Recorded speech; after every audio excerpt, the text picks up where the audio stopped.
Bom, olá pessoal, né? Quem não me conhece, meu nome é Frederico Amado. Nós teremos aqui 4 aulas para estudarmos aqui a legislação de Seguridade Social que consta no edital do concurso de auditor fiscal do trabalho. Bom, como é que nós montamos aqui essas 4 aulas? No edital de vocês só consta a lei 8213 de 91, que é a lei que aprovou o plano de benefícios e serviços do nosso regime geral de previdência social. Então não vai adiantar eu aprofundar aqui com vocês outras leis, bem como o regulamento da Previdência Social, que é o decreto 3048 de 99. Inclusive eu dei uma olhada essa semana na prova do ano passado, né, foram 5 questões de direito previdenciário e realmente todas as 5 questões foram extraídas diretamente da lei 8213 de 91. Né? Quem conhecia a lei na sua literalidade conseguiu realmente responder essas questões cobradas no concurso anterior. Então, como aqui é um concurso aberto para qualquer nível superior, eu sei que vários de vocês que estão aí me assistindo neste momento não têm sequer uma formação jurídica. Então eu optei em simplificar a aula, focar exatamente na lei 8213 e não aprofundar, como de costume, nos cursos de direito previdenciário que eu ministro. Né? Bom, acho que o primeiro passo, antes da gente entrar aqui nos temas em espécie, é fazer uma orientação de estudo. Para esse concurso, realmente, se vocês pegarem os livros de previdenciário no mercado, os manuais ou mesmo os resumos, vocês não vão achar um livro específico só com o que está na lei 8213. Os livros trazem também a parte de custeio, custeio da nossa Previdência Social. Ele foi aprovado pela lei 8212 também de 91. E também questões do regulamento da Previdência Social. Então os livros de previdenciário do mercado estão indo além do programa, do concurso de auditor fiscal do trabalho. Então se alguém pegar um manual de previdenciário, é preciso que filtre quais são os temas que são cobrados na lei 8213 e quais são esses principais temas que nós vamos tratar aqui ao longo dessas 4 aulas. Tá? A parte inicial, que é a parte principiológica, depois nós veremos os segurados da Previdência Social, do nosso regime geral, e passaremos a estudar algumas regras gerais do plano de benefícios e serviços. Nós veremos, por exemplo, o que é carência, quais são os dependentes dos segurados, o que é um salário de benefício. E o último tema, que é mais importante, aliás, temos um também que é importante, que são os acidentes de trabalho e os eventos equiparados, que inclusive no concurso do ano passado foi cobrado. Mas o tema que vai levar mais tempo de nós será os benefícios previdenciários em espécie. Nós temos 10 benefícios previdenciários e também 2 serviços a serem prestados pela Previdência Social. Bom, quem quiser um aprofundamento, não ficar apenas na lei, até porque se você lê a lei junto com a aula e não tem um trato com a matéria, é difícil assimilar. Muitas vezes a doutrina te ajuda a assimilar. Quem quiser um manual que contém aqui de sobra a preparação para esse concurso de vocês, vou chamar aqui o nosso slide, para a gente mostrar. Bom, esse livro nós lançamos há 2 semanas pela editora Juspódio, que chama-se Direito Previdenciário Sistematizado. Tá? É um livro que pega inteiramente o estudo da lei 8213, mas não precisa estudar o livro todo, vocês têm que ver o que a gente vai ministrando aqui para poder fazer a seleção dentro do nosso livro, porque o livro pega regulamento, pega a lei 8212, além de previdência privada, crimes previdenciários, que para vocês não interessa. Interessa para vocês estudar o direito previdenciário com base na lei 8213 de 91. Tá? E vejam, nosso livro é o único livro do mercado que está atualizado com os novos valores dos benefícios da Previdência Social. Nós tivemos uma lei agora aprovada em junho de 2010, que foi a Lei 12.254 de 2010, que houve aquele reajuste dado pelo Congresso Nacional acima do que constava na medida provisória 475. Então nós esperamos para lançar o livro agora, para que ele saia atualizado, já com esses valores agora de junho de 2010. Bom, pessoal, antes de nós entrarmos, né, no estudo do conteúdo da Lei 8213, eu acho importante situá-los na nossa Previdência Social, né?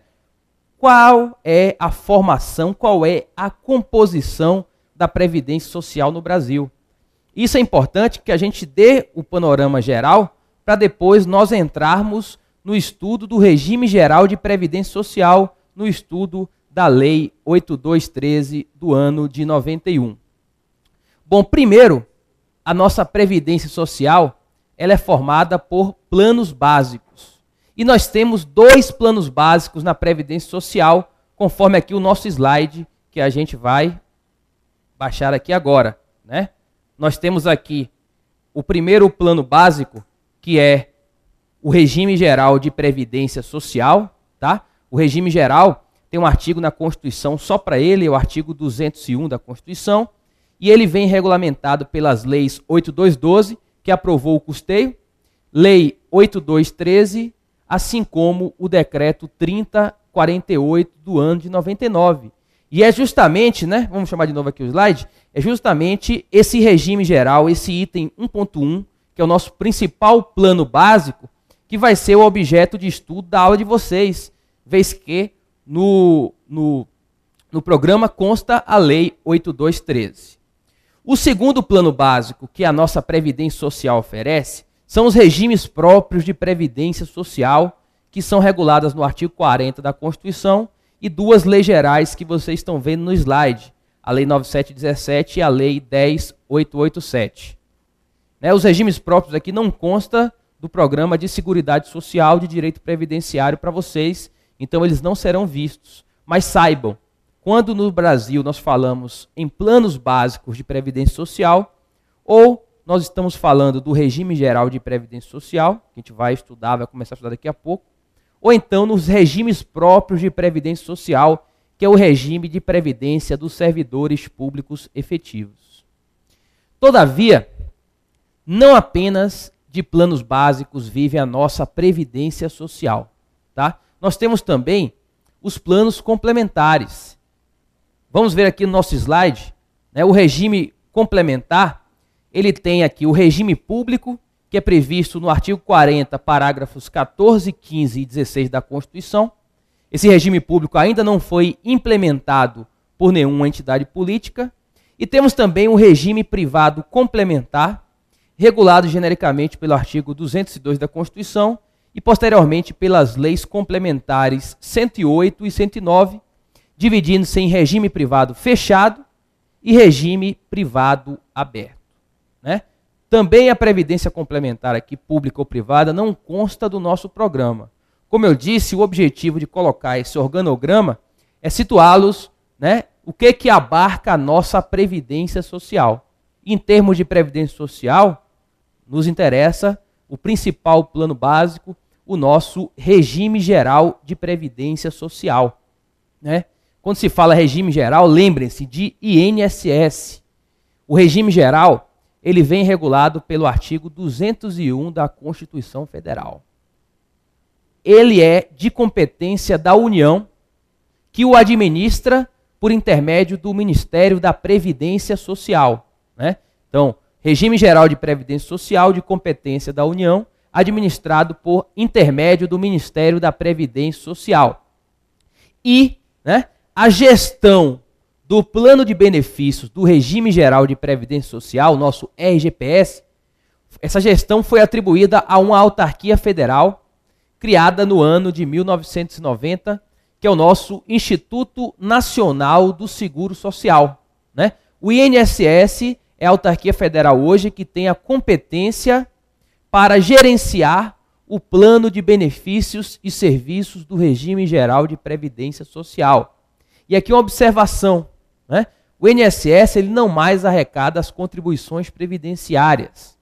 Desde o advento da Lei 11.457 do ano de 2007, que criou a chamada Secretaria de Receita Federal do Brasil, a popular Super-Receita ou Superfisco, o INSS não tem mais a função administrativa de arrecadar às contribuições previdenciárias. Ele não tem mais essa capacidade tributária ativa. Tanto que se fala hoje, a contribuição paga ao INSS. Tecnicamente, não está certo. A contribuição é paga à União para que a pessoa se filie ao nosso regime geral de previdência social. Então, nós temos competência da União, administrado por intermédio do Ministério da Previdência Social, cujo plano de benefícios e serviços foi descentralizado ao INSS, Instituto Nacional do Seguro Social. E, nós podemos traçar algumas características gerais do nosso regime geral de previdência social. Isso com base, principalmente, no artigo 201 da Constituição Federal. E aqui, pessoal, em que pese não está no programa, nós até verificamos que os artigos da Seguridade Social, que são os artigos 194 ao 204, caiu até questão, mas a questão contou para direito constitucional, Inclusive, é até bom aqui, já ir falando para vocês, quando nós nos referimos à Seguridade Social,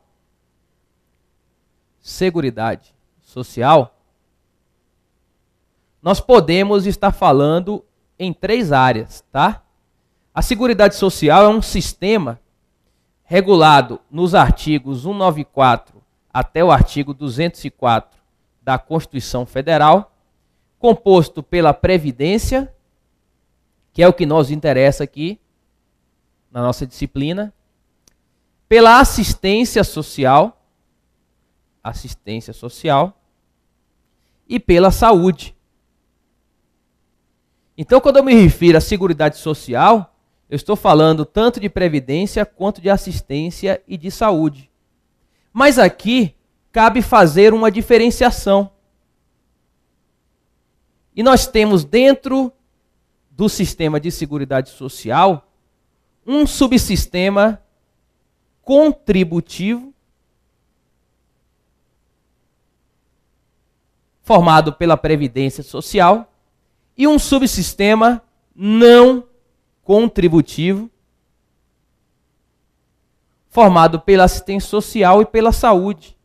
É isso mesmo. Nós seguimos aqui parcialmente o sistema, o modelo previdenciário bismarckiano ou alemão. É um modelo criado em 1883. E no Brasil, para que as pessoas se filiem ao regime geral de previdência social, é preciso que se pague uma contribuição previdenciária, que é uma modalidade de tributo. A Previdência não tutela a totalidade da população, mas apenas os segurados e os seus dependentes.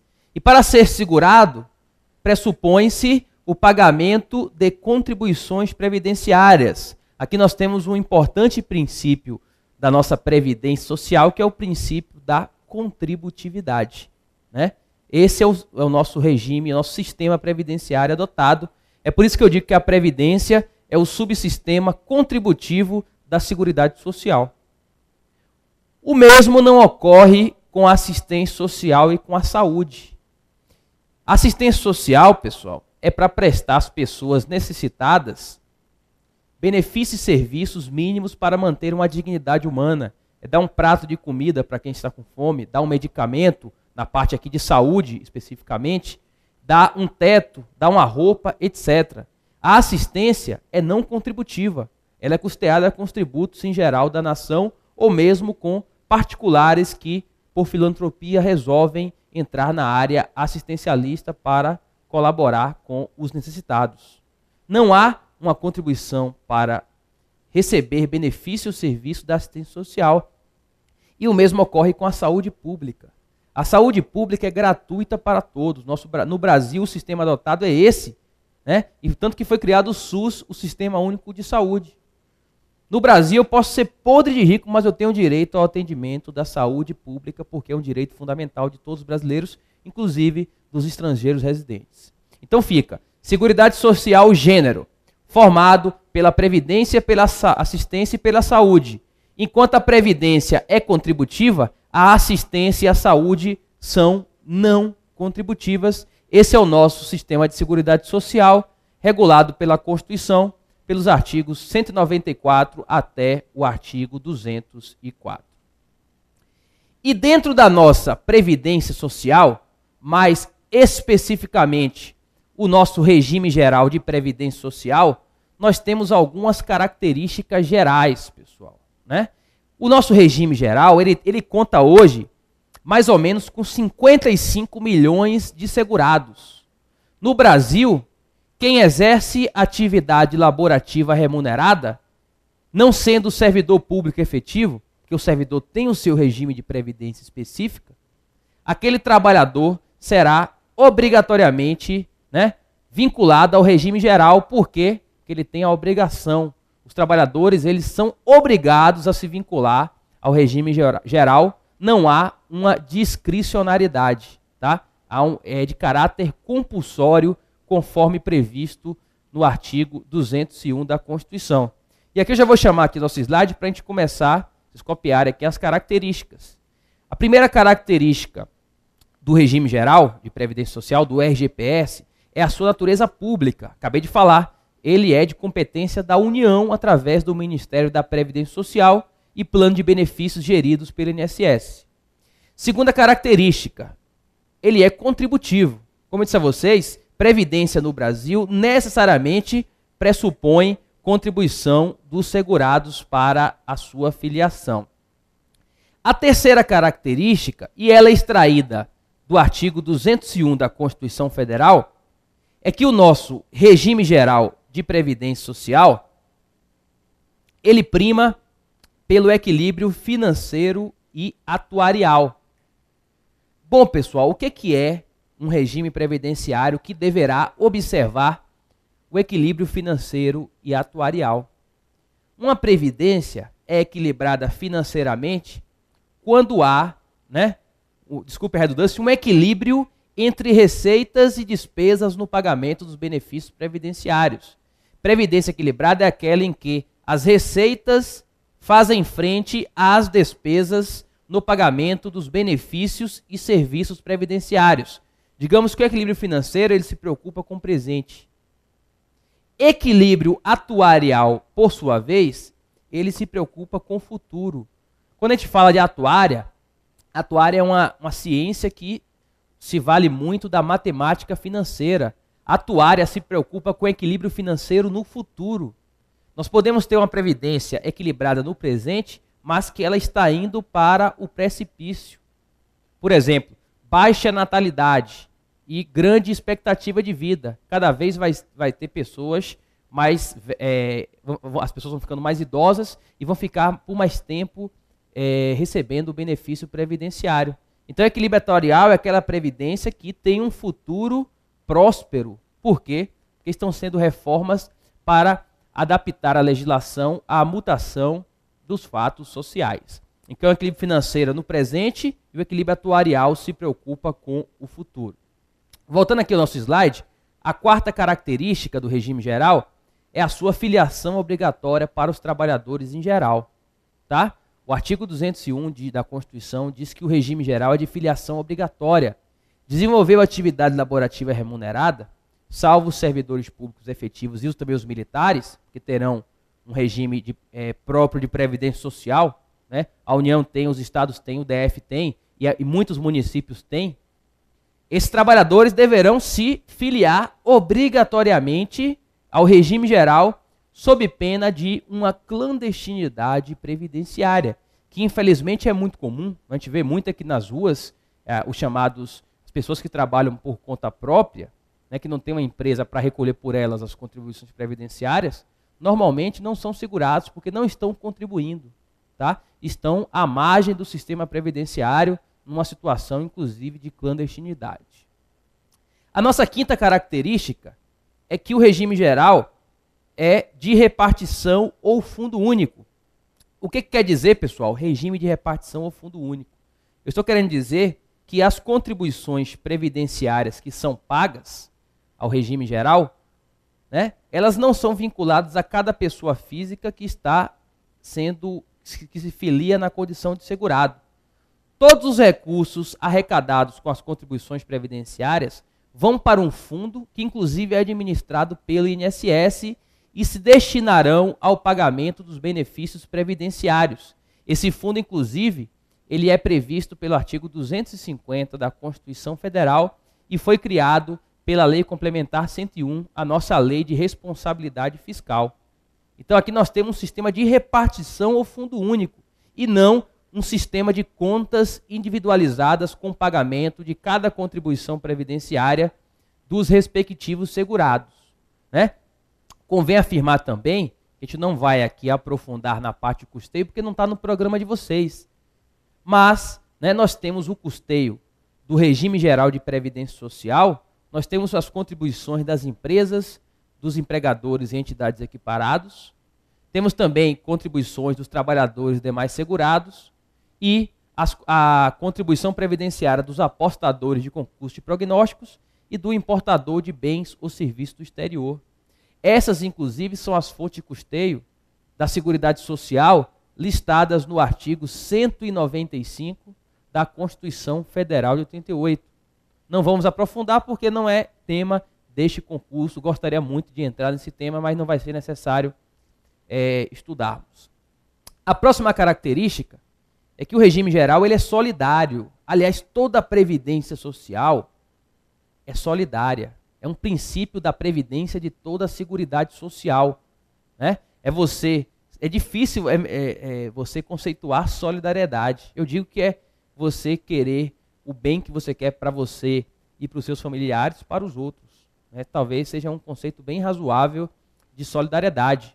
O caráter solidário da Previdência tem várias consequências. O aposentado que continuou trabalhando tem que ficar pagando contribuição previdenciária mesmo sem poder ter outra aposentadoria, caráter solidário.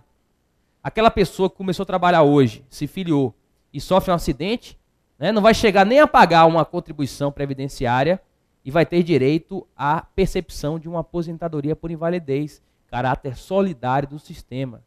É um princípio fundamental da República Federativa do Brasil, construir uma sociedade livre, justa e solidária.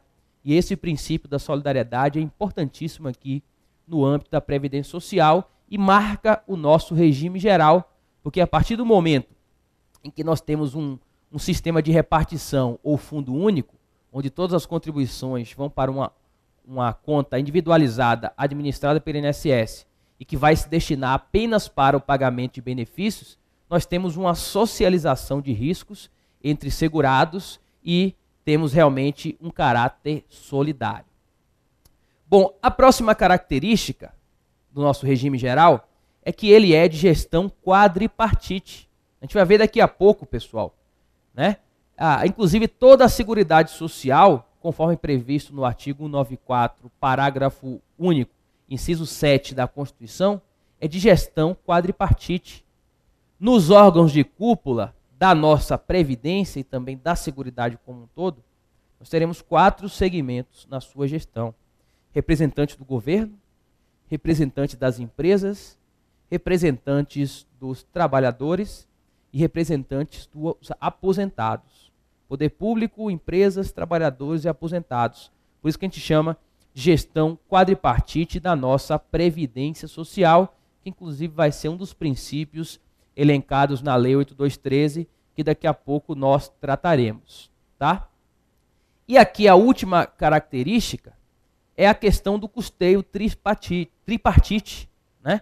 Enquanto a gestão é de 4, o custeio é de 3. Esse custeio tripartite da Previdência Social, ele foi incluído na Constituição Federal de 1934. Desde 1934 está presente no nosso regime previdenciário. Nós temos aqui as contribuições do poder público, inclusive o que falta para pagar benefício previdenciário do regime geral à União tem que tirar do seu orçamento fiscal. Então, contribuições do poder público, das empresas e dos trabalhadores, né? Vejam que aqui, o que muda para gestão quadripartite é que os aposentados eles não entram no custeio, né? Sobre aposentadorias e pensões pagas no âmbito do regime geral, não incidirá a contribuição previdenciária, tendo em vista a criação de uma imunidade, que é uma exclusão constitucional do poder de tributar, no inciso 2 do artigo 195 da Constituição. Aposentado e pensionista do INSS não paga contribuição previdenciária sobre a aposentadoria e sobre a sua pensão. E cuidado para não confundir. O aposentado e o pensionista que poderá pagar contribuição previdenciária é aquele do regime próprio do serviço público, tá? Lá no serviço público, no regime próprio de previdência social, desde a emenda 41, passou a existir uma autorização constitucional para a tributação, para o pagamento de contribuições previdenciárias sobre aposentadorias e pensões.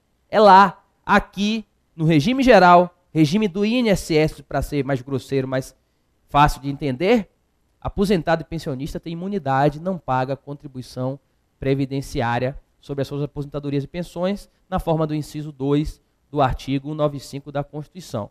Então, repassando tudo, características gerais: público, contributivo, prima pelo equilíbrio financeiro e atuarial, de filiação obrigatória para os trabalhadores em geral, de repartição ao fundo único, solidário, de gestão quadripartite e de custeio tripartite. Essas foram as características gerais que nós conseguimos extrair dos dispositivos constitucionais e infralegais do nosso regime geral. Vamos voltar, vamos prosseguir no nosso segundo bloco.